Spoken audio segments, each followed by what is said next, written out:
కన్యా రాశి వాళ్లకు ఈ వారంలో చేపట్టేటటువంటి పనులు ఏవైతే ఉంటాయో వాటిల్లో కాస్త ఆలస్యాలు కనిపిస్తున్నాయి.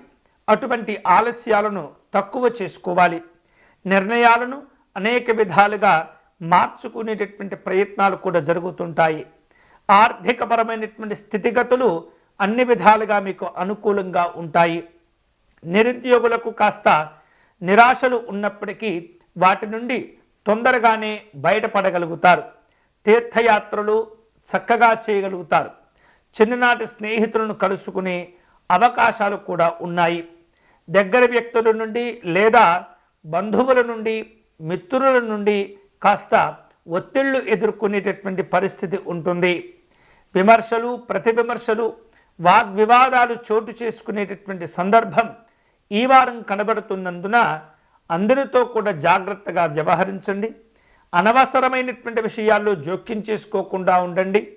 సమస్యలను మీకు అంటుకునేటటువంటి విధంగా ప్రయత్నం చేయకండి. అలాగే శ్రమ ఉండేటటువంటి పరిస్థితులు ఉంటుంటాయి. నిర్మాణ సంబంధమైనటువంటి అంశాల్లో అవాంతరాలు చోటు చేసుకుంటూ ఉంటాయి. నిర్వహిస్తున్నటువంటి వ్యాపారాలను కాస్త సాధారణంగానే ఈ వారం తమకు అనుకూలంగా ఉన్నప్పటికీ కూడా పరిస్థితులు సాధారణంగానే ఉంటాయి. ఆశించినటువంటి విధంగా పెట్టుబడుల విషయాల్లో ముందడుగు వేయగలుగుతారు. ఇక ధార్మిక కార్యక్రమాల్లో పాల్గొంటారు.